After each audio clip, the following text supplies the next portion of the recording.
Here we are at the Eagle's Eye. This port has the potential of occupying much of your time because it covers topics in the philosophical and spiritual realm. Since most of us have been programmed to leave those sort of things to, monks and whatnot, we've decided to give you a little more extensive menu than we'll provide in the other port of call's introductory surveys. But not too long. We know it takes time for this kind of thinking. Ready? Let's get an eagle's eye perspective of the whole scenario of the circle. In other words, let's visit the Philosophical Vision Center. Let's soar to new spiritual heights and look at things from the Creator's perspective. It is here that we'll have the opportunity to check out the story in the stars and discover what His plan for the reconciliation of His creation is truly all about. From this vantage point, you'll get a totally new perspective of what heaven and hell are, who will inhabit them, and for how long. Christians are in for quite a surprise, but then you'll at least have been introduced to what they can't see because their power bases have modified the scriptures that they encourage the average believer to read. But they forgot about the story in the stars. Well, not actually forgot. They just allowed the horoscope group to pervert the story such that many needy or curious people go there for personal advice, scaring most Christians away. Of ironic interest, perhaps, is the fact that it was the Knights Templar who introduced the tarot card reading to the fortune-telling scenario. Go figure.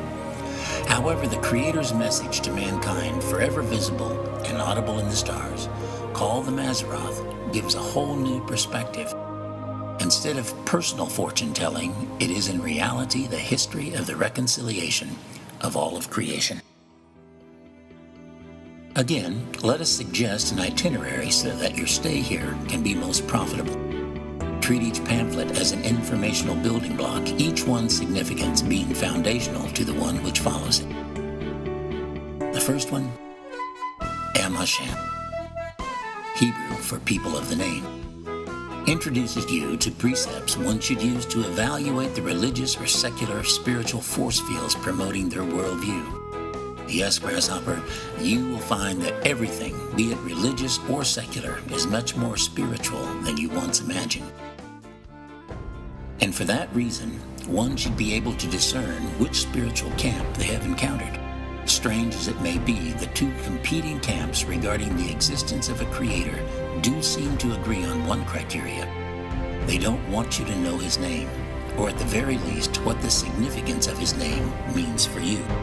From the vantage point of knowledge concerning Creator's name, you'll be prepared to evaluate a beginning-to-end survey of Earth's history, introducing an understanding of why the Creator Yahweh allows the competing choices of paths to follow, be they secular or religious. It helps one understand how to identify the counterfeits to the Creator's agenda, and has suggestions on how to free oneself from their ensnarement. The pamphlet's titled appropriately enough, Circle of the Creator.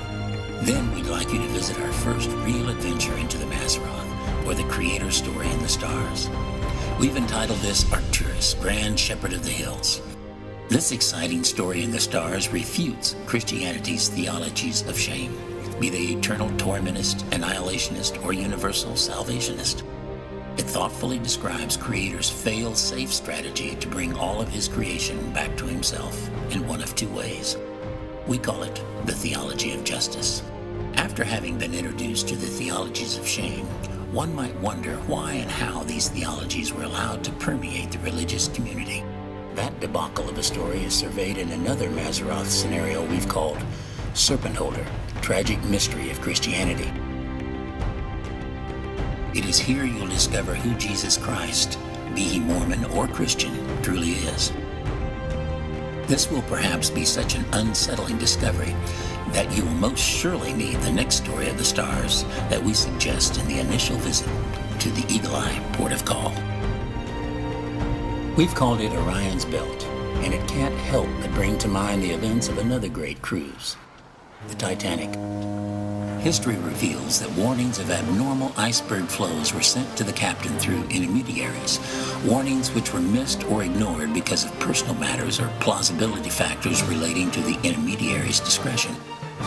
By the time the relevance of the warnings were finally discerned, the captain's ability to avoid disaster, nor the ship's inadequately prepared lifeboat reserves could avail much to the helpless passengers. Orion's Belt allows all those who find themselves sailing on the good ship U.S. American Dream to receive advice, warning, and lifeboat instructions from the Creator himself. What's more, you don't need permission from the captain of that doomed cruise to board the lifeboat as suggested. The message is dire, yet full of hope. The hope is not some escapist scenario such as the left-behind scare tactics of Christian rapture theologians. It is an exciting, under-the-radar strategy for survival in the rough seas ahead.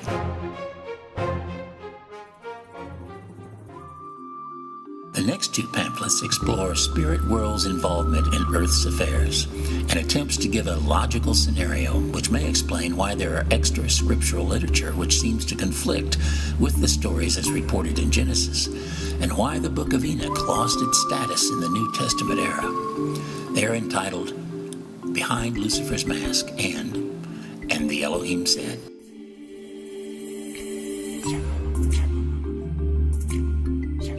We've given you a lot to read, a lot to chew on, and maybe an awfully lot to swallow.